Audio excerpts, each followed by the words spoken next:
Kristo ay naging dukha upang tayo'y managana sa bigay niyang pagpapala.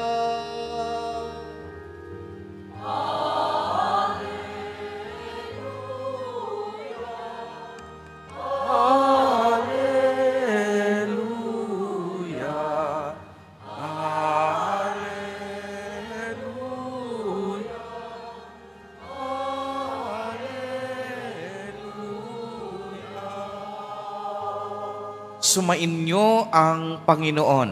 At sumaiyo rin. Ang mabuting balita ng Panginoon ayon kay San Lucas. Papuri sa iyo, Panginoon. Noong panahong iyon, sinabi ni Jesus sa kaniyang mga alagad, may isang mayaman na may isang katiwala. Isinumbong sa kaniya na nilulustay nito ang kaniyang ari-arian. Kaya't ipinatawag niya at itinanong, ano ba itong naririnig ko tungkol sa iyo?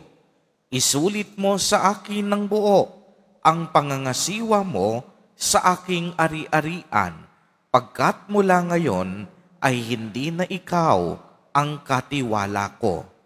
Nawi ka ng katiwala sa sarili. Aalisin na ako ng aking Panginoon sa pangangasiwa. Ano ang gagawin ko? Hindi ko kayang magbungkal ng lupa. Nahihiya naman akong magpalimos. Alam ko na ang aking gagawin. Maalis man ako sa pangangasiwa, may tatanggap din sa akin sa kanilang tahanan. Isa-isa niya ngayong tinawag ang mga may utang sa kaniyang Panginoon. Tinanong niya ang una, gaano ang utang mo sa aking Panginoon? Sumagot ito, 100 tapayang langis po.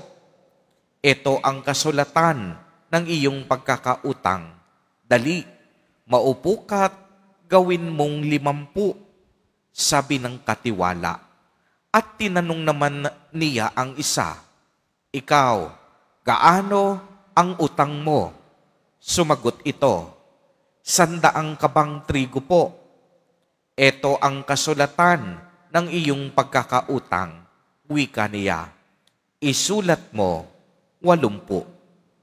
Pinuri ng Panginoon ang mandarayang katiwala dahil sa katalinuhang ipinamalas nito, sapagkat ang mga makasanlibutan ay mas mahusay gumawa ng paraan kaysa mga makadiyos.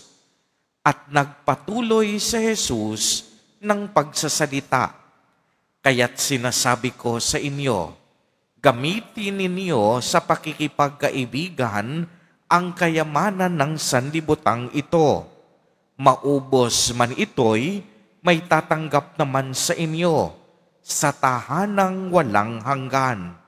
Ang mapagkakatiwalaan sa maliit na bagay ay mapagkakatiwalaan din sa malaking bagay. Ang mandaraya sa maliit na bagay ay mandaraya rin sa malaking bagay. Kung hindi kayo mapagkakatiwalaan sa mga kayamanan ng sanlibutang ito, sino ang magtitiwala sa inyo ng tunay na kayamanan? At kung hindi kayo mapagkakatiwalaan sa kayamanan ng iba, sino ang magbibigay sa inyo ng talagang para sa inyo? Walang makapaglilingkod ng sabay sa dalawang Panginoon, sapagkat kapupuutan niya ang isa at iibigin ang ikalawa. Paglilingkuran ng tapat ang isa at hahamakin ang ikalawa. Hindi ninyo mapaglilingkuran ng sabay ang Diyos at ang kayamanan. Ang mabuting balita ng Panginoon. Pinupuri ka namin, Panginoong Hesukristo. Magsiupo muna po ang lahat. Magandang tanghali po sa inyong lahat, mga kapatid kay Kristo. Sa lahat po ng ating mga taga-subaybay sa iba't ibang online platforms at sa lahat ng ating mga kadiboto sa iba't ibang panig ng Pilipinas at maging sa buong mundo kung saan tayo ay naaabot ngayon ng ating live streaming. Mapayapang tanghali din po sa inyong lahat. Purihin at dakilain natin ang ating Panginoon, ang mahal na poong Jesus Nazareno.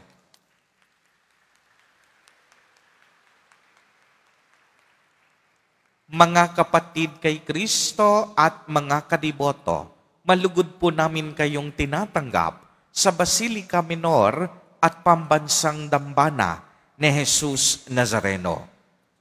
Kung atin pong babalikan ang Salmo Responsorio sa araw na ito, ipinapaalala sa atin na sa mata ng Diyos, ang buhay ng mahihirap ay katumbas ng halaga ng buhay ng mayayaman. Sa katapusan ng ating buhay sa lupa, ang Diyos ay magdadala ng katarungan sa dukhang matuwid na nakaranas ng pagdurusa sa lupa. Ikaw, kapatid, naranasan mo na bang magdusa dahil may mga taong hindi tapat? Nagdusa ka ba dahil may mga taong umaabuso sa kanilang kapangyarihan? Tunay nga pong maraming inosenteng tao ang nagiging biktima dahil sa pang-aabuso ng mga mapagsamantala. Kaya ang magandang katanungan, kung mangyari man iyon at kung nangyayari ito ngayon, ano ang una mong ginagawa? Sinagot ito sa ikalawang pagbasa. Ipinaalala ni San Pablo ang kahalagahan ng pag-aalay ng panalangin, petisyon at pasasalamat sa Diyos. Dapat isama natin sa ating mga panalangin hindi lamang ang ating mga kapatid na Katoliko at Kristiyano, kung hindi maging ang mga pinuno at makapangyarihan sa lipunan, upang sa gayon tayong lahat mamuhay ng patas, payapa, marangal, at maiwasan ang paglulustay at pang-aabuso, lalong-lalo na sa mga mahirap at mga dukha. Mga kapatid, hindi na po ito bago sa atin. Ang ganitong sistema sa bansang Pilipinas, hindi na ito isang haka-haka. Ito ay isang katotohanan. Lantaran na ang pang-aabuso sa pera ng taong bayan. Mga buwis na binabayaran ng bawat isa, pero pinagsasamantalahan ng iilan. Kaya naman, pagmasdan ninyo sa unang pagbasa, ipinadala ng Diyos ang isang dakilang propeta, si Propeta Amos, para paalalahanan ang hindi gumagalang sa karapatan ng mahihirap.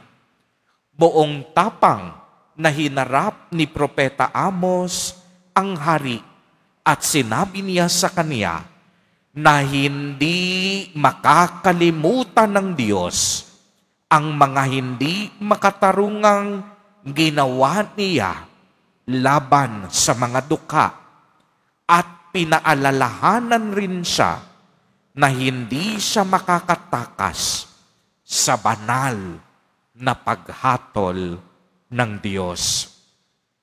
Kaya mga kapatid, Kung inyong mapapansin, inihanda tayo ng una at ikalawang pagbasa para sa ating ebanghelyo.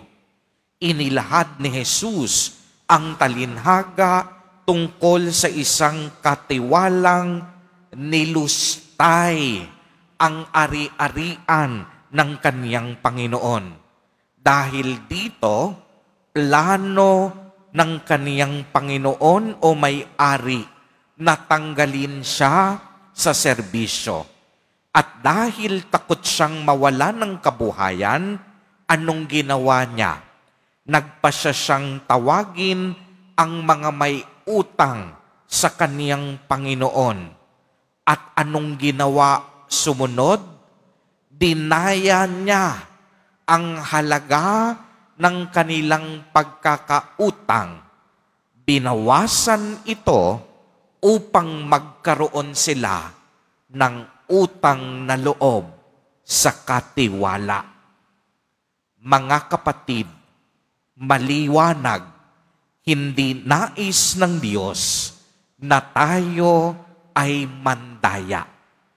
Uulitin ko po, hindi nais ng Diyos na tayo ay mandaya. Ang anumang paglulustay, pang-iisa, pang-aabuso ay hindi kalugod-lugod sa Diyos. Nilikha tayo ng Diyos upang mamunga, hindi upang manlamang sa ating kapwa. Kaya bilang mga katiwala ng kaniyang mga biyaya, ang magandang katanungan ngayon, paano tayo mapagkakatiwalaan sa malalaking bagay kung sa maliit o simpleng bagay lamang ay hindi tayo katiwa-tiwala?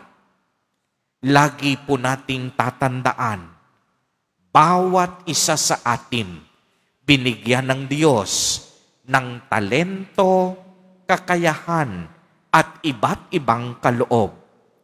Bawat isa may pananagutan na gamitin ang mga kaloob na ito para sa higit na kaluwalhatian ng Diyos at hindi para sa personal na interes lamang. Hindi po mahalaga kung ang regalo o kaloob na ibinigay sa atin ng Diyos ay malaki o malait, kakaunti man o marami. Ang mahalaga, tayo ay Kaniyang pinagkatiwalaan. Lahat tayo inaanyayahang maging mabubuting katiwala ng Diyos. Kaya naman, pagsumikapan natin na maging mabuti at tapat sa lahat ng oras at pagkakataon. Mayroon pong isang sikat na kasabihan. Nasa Diyos ang awa at nasa tao ang gawa. Pero dagdagan natin ito sa araw na ito. Nasa Diyos ang awa, nasa tao ang gawa. Nasa Diyos ay laging umaasa at nagtitiwala. Uulitin ko po, nasa Diyos ang awa at nasa tao ang gawa. Nasa Diyos ay laging umaasa at nagtitiwala. Kaya sa araw na ito, tayong lahat nagtitiwala sa Diyos, kaisa ng milyong-milyong kadiboto sa iba't ibang panig ng mundo, kasama ang buong sambayan ng Pilipino para sa panawagan tungo sa mabuting pagbabago.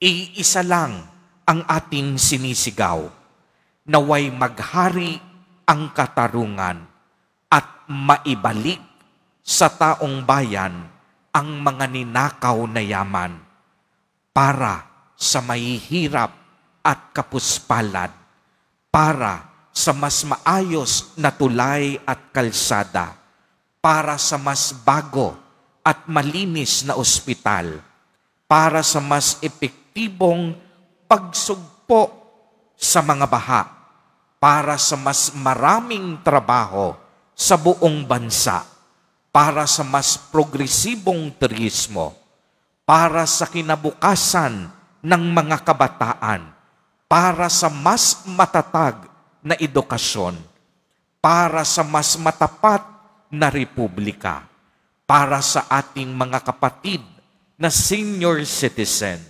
PWD, at mga bayaning OFW, para sa lahat, hindi sa iilan lamang.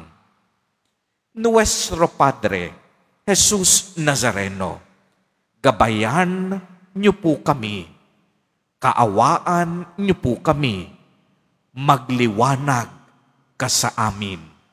Amen, Amen. Purihin at dakilain natin ang ating Panginoon, ang mahal na poong Jesus Nazareno.